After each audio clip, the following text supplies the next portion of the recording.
magtanong ka sa kanya, David. Pwede mo ba akong turuan sumayaw? Hindi, mamaya Ay, yun. mamaya yun, sasayaw siya. Kilos yun, sa kilos. Naku, hindi mo napanood sa TikTok yun. Sumasayaw sila sa second. Hanggang kilatis na rin. Sige,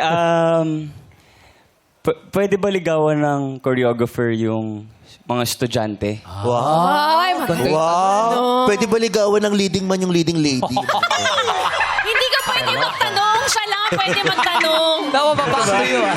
Napaback to you, ah. Pwede ba ligawan ng leading man yung leading lady kahit bagong hiwalay pa lang yung gano'n? Sino ba yan? Sagot.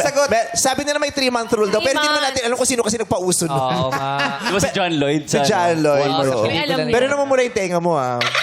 Kasi yung Baka nadikit sa ilaw, nadikit sa ilaw. Oo, ito yan. Huwag kang mamanidit. Mainit kasi ito. Ah. Oo, nakakatunaw ng ano yan. Tutuli. So, pwede ba yan? Pwede daw bang manligaw yung choreographer sa kanyang mga tinuturuan? Hindi po. Hindi po kasi po, bilang professional coach, kailangan maging maging magandang halimbawa ka sa mga estudyante mo.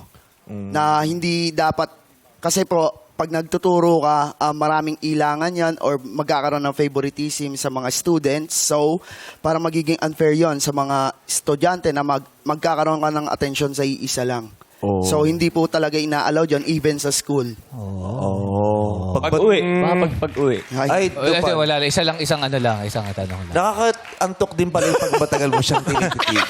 Nakakaantok. Pero ba't yung mga saklap nakikita ka buhay na buhay pag hinahawakan? Iba naman kasi yun. Iba naman kasi. Yung sumasama sa Si Teddy sa Hong Kong. Teddy! Teddy! Ano ginagawa mo sa ilaw? Nasayawan. Natin lang yun. Nasayawan yung ilaw, eh. Walang ganun, ha? Pumunta pa sa tapat ng DJ. May video. Atin lang yun. Okay, anyway, thank you. Solve ka naman sa sinabi niya. Pero totoo, unethical nga naman kung niligawan mo yan. Oo, tama naman.